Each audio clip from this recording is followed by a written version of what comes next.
J'ai reçu une invitation et une demande pour aider les scouts de la Montérégie à organiser leur premier gala. On a signé les papiers pour l'aide et on a convenu d'une entrevue qu'on fait en ce moment même avec mademoiselle Racine Lehoux. Bonjour. Vous êtes de Saint-Jean, vous? Oui. Et monsieur Normando. Bonjour. Vous n'êtes pas de Saint-Jean? Non, de Longueuil. OK. Et vous êtes, directeur général des scouts de toute la Montérégie? Exactement. On a 37 groupes en Montérégie. Ça fait combien de scouts, ça? Ça fait 2000 scouts jeunes et 700 adultes. Et quand on parle de 2000 scouts jeunes, on parle de gars et filles. Exactement. Parce qu'on dit plus ça des guides. Exactement, depuis Parfait. 1995. Bon. Et vous, mademoiselle Racine Lehoux, c'est les scouts de Saint-Jean-sur-Richelieu, de la grande région de Saint-Jean? Comment ça fonctionne? Bien, en fait, moi, je représente l'unité routier. L'unité routier, c'est l'unité des 18 à 25 ans de juste Saint-Jean. OK. On a actuellement 8 routiers. 8 routiers et 2 accompagnateurs. Vous êtes mes préférés, vous, juste Saint-Jean. Parce que on devient vite... Remarquez que c'est de bonne aloi, là. C'est du nombrilisme de bonne aloi. Mais c'est une bonne chose quand on est député de s'occuper de son monde. Mais comme c'est une organisation pan-régionale et que vous avez un gala qui est beaucoup pour aller chercher des fonds, je me suis dit que ce serait important que le plus de monde sache et voit que vous avez un événement qui est une levée de fonds dans un contexte que vous n'avez jamais fait avant. C'est votre premier gala, ça. Effectivement. La particularité des scouts, c'est qu'on reçoit presque pas de subventions. L'ensemble du financement provient de l'organisation, avec tout plein d'activités. Et on a, par le passé, beaucoup visé des activités genre souper spaghetti, déjeuner crêpes, collecte de bouteilles, etc. Ça, c'est le fun, mais c'est pas tout le temps payant, ça. Exactement. Ce sont des activités qui visent monsieur, madame, tout le monde. Bien, c'est premièrement pas très payant et ça demande énormément d'énergie. C'est ça. Ça demande une préparation qui est immense à toutes les fois comme on gosse pendant 4 semaines pour 300$. C'est ça. Donc, c'est à peu près le... Fait que là, c'est le temps d'investir sur quelque chose qui va rapporter gros. Exactement. Donc, on s'est dit qu'il était temps peut-être de faire appel à la communauté des gens d'affaires, aux politiciens, aux gens du milieu communautaire de la région, pour essayer d'aller trouver un financement récurrent avec un gala ou avec un événement majeur qui permettrait d'alléger le poids du financement des activités régionales sur nos groupes locaux. Bien, de l'autofinancement, en fait. Alors, le gala, donc, c'est le premier, il va y en avoir d'autres. Et l'idée, c'est de grandir avec un financement récurrent, ça, c'est important. Dans une formule où, oui, on a beaucoup d'ouvrages à faire, mais ça rapporte plus à la fin. Ça va avoir quelle sorte de soirée, ce gala-là? On va mettre des prix? On décide, on y va pour... un peu de luxe, ce qui n'est pas traditionnel chez les scouts. On est vu pour nos chansons autour du feu. Ouais. Mais là, on sort tous les grands décors, on sort les vêtements chics et on invite les gens à venir à un repas avec de nombreux services, avec orchestre, un événement de classe. On l'appelle le bal en mauve. Le mauve est la couleur qui représente les scouts partout à travers le monde. Et donc, on essaie de se bâtir quelque chose qui va devenir une belle tradition où les gens, une fois par année, vont être fiers de participer à cet événement. Et tous les profits vont permettre d'aider à la formation des adultes et aux activités de nos organisations. Parce que vous m'avez dit 2000 jeunes et 700 adultes? Exactement. Ils font quoi, les adultes? Ils guident les jeunes? Exactement. Okay. 700 adultes bénévoles, c'est des parents, c'est des amis du mouvement qui offrent de leur temps. Parce que le scoutisme, c'est un mouvement entièrement bénévole. Et ces gens-là donnent en moyenne entre 400 et 600 heures par année à s'occuper des plus jeunes. On dit que c'est plus que ça. À préparer les camps, à faire vivre des expéditions, des expériences à nos jeunes. Et ces adultes-là, on veut les former le plus qu'on peut, le mieux qu'on peut. Et ça, évidemment, ça implique des coûts. Bien, les formations, quand on parle... Dans un premier temps, les adultes, oui, accompagnent les jeunes, mais l'accompagnement est vraiment taillé sur mesure sur l'âge de chacun des groupes. Dans le sens que le rôle d'un adulte au castor, qui est vraiment les très, très jeunes, n'est pas pareil que celui-là au routier. On peut facilement le comprendre.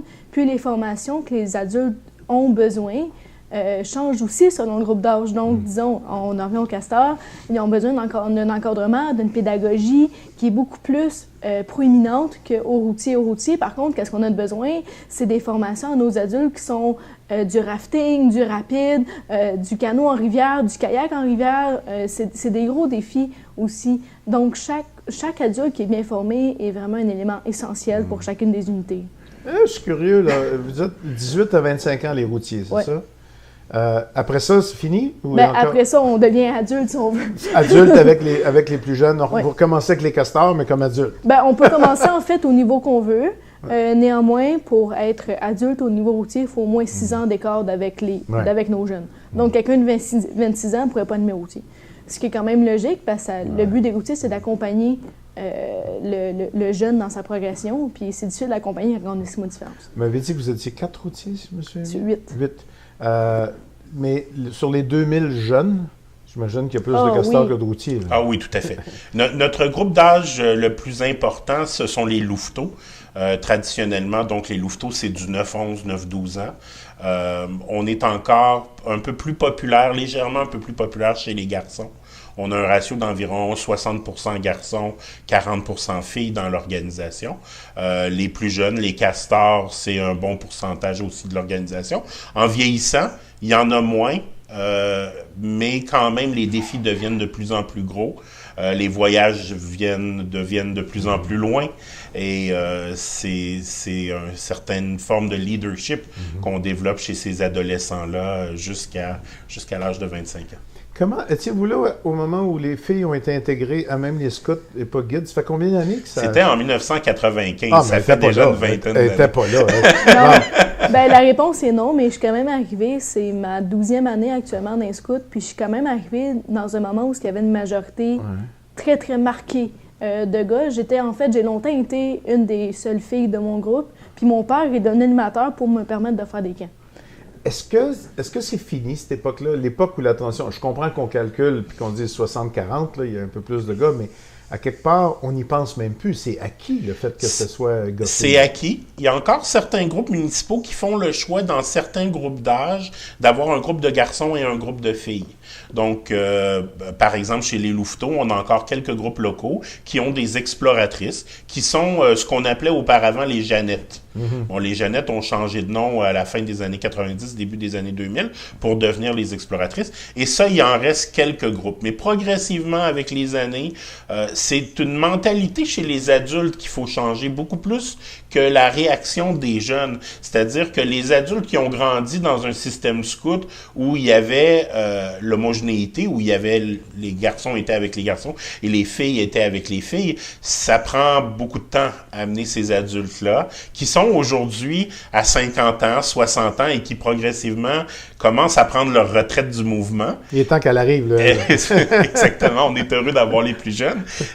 Moi, pour ma part, quand j'étais jeune, j'ai connu seulement les garçons, mais quand je suis revenu au mouvement il y a une quinzaine d'années, l'intégration était déjà commencée et j'ai animé des unités et avec garçons et filles et des unités filles et des unités garçons. Si je posais la question, c'était pour savoir si non seulement c'était derrière nous, mais qu'en plus les vagues étaient passées et que la vitesse de croisière était reprise. J'imagine qu'il y a déjà eu plus que 2000 scouts, gars et filles dans toute la région de Montérégie. Oui. Mais en même temps, il n'y avait pas les téléphones cellulaires avec les Facebook et ces affaires-là à l'époque. Donc, les groupes, quels qu'ils soient, y compris pour adultes, étaient plus populaires et étaient plus nombreux. Est-ce que vous considérez qu'à 2000, dans la région, vous avez un seuil critique suffisant pour être capable de bien vivre? C'est difficile. Chez nous, on appelle ça le choc de l'offre de loisirs. C'est-à-dire que dans les années 2000, au début des années 2000, il y avait 4500 jeunes en Montérégie qui faisaient du scoutisme. On était dans le haut d'une vague. Et depuis les années 2000, évidemment, avec l'arrivée de l'Internet, avec la multiplication des offres de sport, le soccer, le baseball, le hockey, à l'arrivée du karaté, du judo, etc.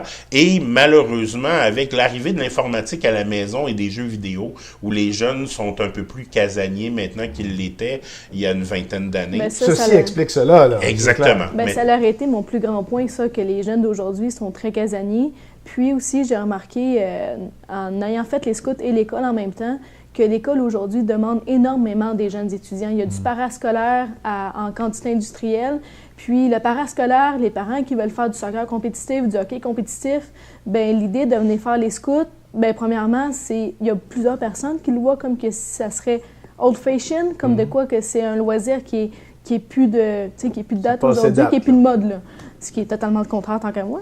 Mais donc, on a cette vision-là qui est plus de date, puis on a une vision de soit qu'on est casanier avec les jeux vidéo, ou soit qu'on fait déjà 15 millions de sports en étant à l'école. On n'a plus le temps d'aller au scout. On n'a plus le temps d'aller au scout, mais c'est ça. Mais comment vous tirez votre épingle du jeu? Parce que la réalité des gens qui sont chez les scouts, puis vous êtes un bon groupe ici, là, un groupe très en santé à Saint-Jean-sur-Richelieu, c'est que c'est pas vieux jeu, justement. Mais comment vous faites pour recruter, puis comment vous faites pour garder votre monde content? Bien, recruter, ça, je dirais que ça serait plus sa partie de réponse. Ça, néanmoins, garder le monde content, ça, c'est plus ma partie. Moi, je dirais garder le monde content, c'est via l'évolution. Comme que j'ai dit tantôt, les unités sont vraiment adaptées pour chacun des types d'âge. Puis chaque jeune qui participe dans une unité, comme on parlait, castor, louveteau, éclaireur, pionnier et ensuite routier, un jeune qui fait ce parcours-là va savoir développer lui-même énormément beaucoup.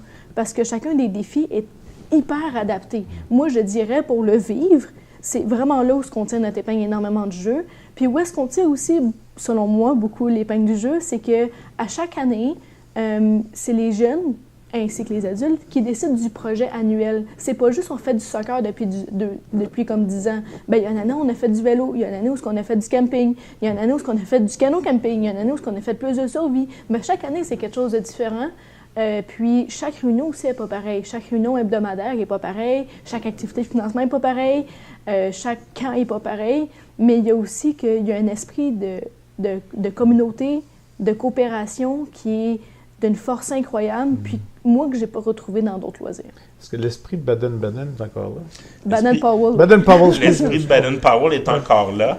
Dans notre problématique de marketing chez les parents qui ont connu le scoutisme dans leur jeunesse, c'est qu'effectivement, on est vu un petit peu comme démodé. Et ce qu'on essaie de passer comme message, c'est que on est les spécialistes du loisir de plein air. Si vous voulez que vos enfants prennent l'air, fassent du camping, du canot, de l'escalade, du tir à l'arc. Sans téléphone, exactement, sans appareil électronique, sans lecteur de MP3, ben il y en a un organisme spécialiste de ce mouvement-là au Québec, au Canada et dans le monde du plein air pour les jeunes, et c'est nous. Et c'est ce message-là qu'il faut qu'on envoie aux parents de dire, vous voulez que votre enfant il sorte de la maison, le scoutisme, c'est peut-être la meilleure solution. Aussi, on apporte quelque chose de différent. C'est-à-dire que le sport, le soccer, le hockey, etc., c'est ultra compétitif. Et beaucoup de jeunes dans notre société se retrouvent pas dans cet esprit de compétition extrême-là. Elle lève la main, là. Et le scoutisme apporte un sport qui est coopératif, qui est un sport de dire on n'est pas là pour marquer des points puis gagner la coupe, on est là pour s'entraider, on est là pour apprendre à faire du sport ensemble, faire du canot, du kayak, de l'escalade ensemble, et je suis là pour aider le plus jeune, je suis là pour aider mon copain qui a de la difficulté, et ça c'est une approche complètement différente du sport et du loisir. C'est relaxant et on apprend beaucoup. Moi je dirais aussi pour rajouter à ça, prenons une semaine de canot camping qui est à peu près le format normal d'un camp d'été. Bien, pendant une semaine, on ne peut pas être compétitif parce que c'est une semaine. C'est énormément de connaissances de notre équipe. C'est une semaine 24 heures sur 24. Il n'y a pas d'appareil électronique pour nous aider. Déjà là, ça tisse des liens immenses. Et puis, dans cette même optique-là, ben, on n'est pas pour dire je fais la course contre toi en canot parce que ça n'aide pas de faire la course, parce qu'il faut que tout le monde arrive en même temps. Le repas ne sera pas plus vite si tout le monde peut arriver en même temps. Le premier arrivé va avoir le plus beau site, par exemple. Même pas. C'est pas qu'elle se pètera pas les bretelles, mais vous m'avez dit tantôt qu'on avait un groupe très en santé à Saint-Jean. Oui, en fait, Saint-Jean-sur-Richelieu, le mouvement scout dans les années 2000, quand on a perdu beaucoup de jeunes, a connu énormément de fusions. On a fusionné à Longueuil, par exemple, on a fusionné 5 groupes en un. Ici, à Saint-Jean-sur-Richelieu, on a fusionné 3 groupes en un. Et on a vécu cette décroissance-là qui a été difficile pour le mouvement. Depuis 3 ans, on a mis en place un programme de développement sans précédent au niveau de la Montérégie, et le groupe Saint-Jean-sur-Richelieu est le plus gros succès de cette cette épique aventure du développement. On est passé en 3 ans d'une centaine de jeunes à presque 160 jeunes à Saint-Jean-sur-Richelieu. C'est une croissance extraordinaire. L'ouverture de plusieurs nouvelles unités au niveau des castors, des louveteaux, on appelle ça des meutes. Donc, le mouvement... Il y a eu aussi la création de l'unité routière il y a 2 ans à Saint-Jean. Donc, on vit une croissance exceptionnelle. Qu'il y avait un besoin parce que les jeunes arrivaient à cet âge-là? Ben même pas, en fait. Même pas? Vous avez recruté? Non, pas vraiment non plus. C'était notre gang de pionniers, qu'on avait tout terminé les pionniers, qu'on était rendus à l'université, job, papa, maman, on était rendus à différentes avenues. Puis, il y a un bon matin qu'on s'est levé, qu'on a parti un groupe Facebook, on a fait « Hey, ça nous tenterait de faire du plein air. » On a adoré nos semaines qu'on a passées avant. Puis là, on a dit, pourquoi qu'on n'en reviendrait pas dans les routes? Puis c'est quelle unité qui convient à nos besoins de jeunes qui ont comme toute leur famille ou leurs obligations maintenant, qui ont un auto, qui ont une maison, qui ont un loyer. Tu sais, là, on est rendu dans la vie, là. Scout à la moderne, là. Oui. C'est quoi l'unité qui nous convient? Puis notre gang, qui était des ex-pionniers, qu'on s'entendait super bien ensemble, on a fait, on va partir les routiers. Les routiers à Saint-Jean, c'est leur 2e année. Là. Vous n'avez pas des routiers partout? Non. En fait, les routiers, c'est une minorité de groupes qui en ont. Okay. La plupart des... C'est une belle étoile dans notre chapeau, ça. Oui, tout à fait. La plupart des villes se rendent jusqu'à 17 ans. Qui est les pionniers ou les aventuriers, dépendant des formules. Quand une ville réussit à développer ses routiers, c'est un très beau succès pour cette ville-là. Ça montre que c'est simple et que ça va bien. Oui, puis ça montre qu'il y a une relève, ce qu'on n'a pas partout en Montérégie. Oui, parce que là, c'est les adultes après ça qui vont avoir la relève. J'ai compris ça. On dit souvent le nerf de la guerre, c'est l'argent. En termes de scoutisme, le nerf de la guerre, notre plus grosse problématique, c'est qu'on en aurait beaucoup de jeunes. Mais ce qui nous manque, c'est les adultes qui sont prêts à offrir de leur temps bénévolement, de donner le 2, 3, 4 heures par semaine pour faire en sorte que ces jeunes-là puissent participer. 5, 6, 7. Moi, de mon expérience, là, c'est au moins 3 par semaine. Oui, mais là, ça va leur faire peur, ça. Il y a peut-être du monde qui va se dire « si c'est 3, je n'irai pas. » Mais c'est pas que ça fait peur, mais c'est qu'en bas de 3, disons, on ne peut pas monter un camp. Okay. Monter un camp à 20 personnes, là, ça prend du temps. Mais de toute façon, quand ça va bien, c'est facile aussi. Oui, bien c'est sûr, c'est pas... Le succès, ça... Mais ça va vraiment bien, puis c'est pas... Je le dis pas ça pour faire peur, là, je le dis parce que c'est vraiment la réalité. Il faut le budgéter, ce temps-là, mais c'est un temps qu'on passe avec nos amis, c'est un temps qu'on se met à faire des connaissances, c'est un temps qu'on prépare à faire un camp, qui est un camp d'automne, d'hiver ou d'été, qui est magique à toutes les fois. J'ai jamais connu un camp qui a été poche. Là, qu'est-ce qui s'est passé en fin de semaine? En fait, en fin de semaine, c'est l'unité de routier de Saint-Jean, qui est une toute nouvelle unité qui a 2 ans d'existence, qu'on est 8, qu'on s'est donné l'immense défi avec le peu de budget qu'on avait, parce qu'on s'est fait des immenses financements avant. On a mis du temps d'une façon folle dans ce projet-là. C'est un projet qu'on appelle le Carrefour polaire. Il y a l'équivalent l'été qui s'appelle la route nationale. Les deux, c'est la même chose. Il y en a juste un qui est l'été et l'autre qui est l'hiver. Bon. Le Carrefour polaire qu'on a monté, qui était en fin de semaine, on recevait tous les routiers du Québec, ceux-là qui ont bien voulu répondre à l'invitation, mais c'était quand même tous les routiers du Québec qui étaient invités. On a reçu au plus fort de notre fin de semaine 110 routiers à Saint-Jean, à l'école Boutier.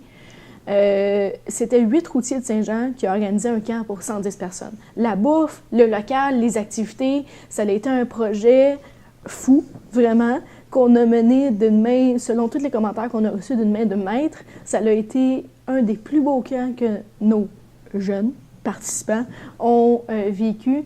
Ça a été vraiment une merveille. Puis notre équipe de Saint-Jean, de ce qu'on a pu voir cette semaine, l'espèce de feedback là, après, le retour, ça a soudé notre équipe de routiers. C'est toutes des bonnes nouvelles. Oui, c'est toutes des bonnes nouvelles. Félicitations. Merci. Mais là, vous ne m'avez pas invité. C'est vrai que je ne suis pas scout, mais si vous m'aviez invité, je serais allé vous voir. Mais... la prochaine fois. La prochaine. En été, c'est correct.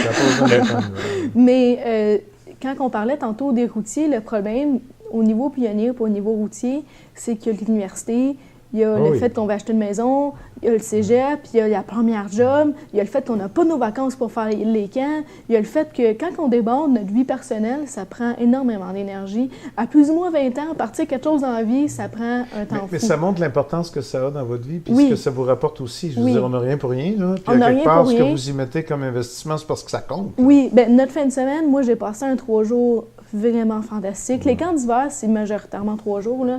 Ça a été un 3 jours fantastique en fin de semaine. On a connu 200 personnes Je me suis fait même des nouveaux amis.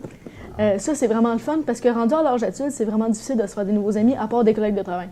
Donc, les scouts donnent un milieu social extraordinaire, donnent des expériences de camp vraiment fantastiques et je ne regrette aucunement le camp d'été. Tout ce travail-là a vraiment servi à rendre 120 personnes très heureuses.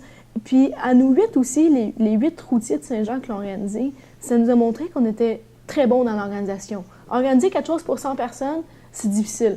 C'est pas, je ne dirais pas le contraire, c'est difficile. Puis ça nous montre, ça nous donne une confiance en nous-mêmes qui est vraiment immense. Puis ça donne des très belles expériences à mettre notamment sur un CV. Pas juste pour ça, mais arriver sur le marché du travail et de dire, bien, moi en tant que scout, j'ai organisé 20 camps pour 15 personnes, j'en ai organisé 2 %, je sais où ce que je m'en vais. Je sais que je suis solide. Les scouts donnent énormément d'aptitudes qu'on dit transversales, beaucoup de confiance en soi. C'est vraiment... Il n'y a rien pour rien. Le temps qui est mis est vraiment très efficace. Donc, mais là, si votre défi, c'est de trouver des adultes pour vous aider, une des façons de vous aider si on n'est pas capable d'être bénévole ou de venir vous aider, c'est d'aller à ce gala. Tout à fait. J'aime pas l'expression « gala-là », mais c'est le même que ça marche, là.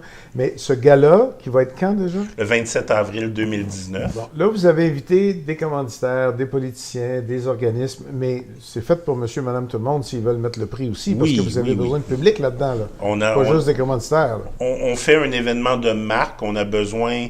C'est sûr que les billets, c'est pas un souper spaghetti, c'est pas des billets à 10 $. On parle d'un billet à environ 200 $ le billet, là, je crois que c'est 195 $.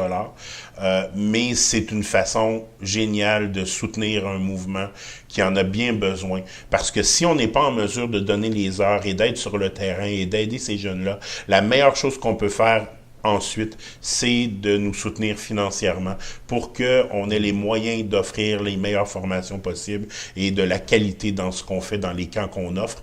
Par exemple, l'année dernière, les scouts de la Montérégie ont organisé un camporé d'été. C'est 1500 personnes qui sont venues au Parc national du Mont-Saint-Bruno pendant 5 jours en camp.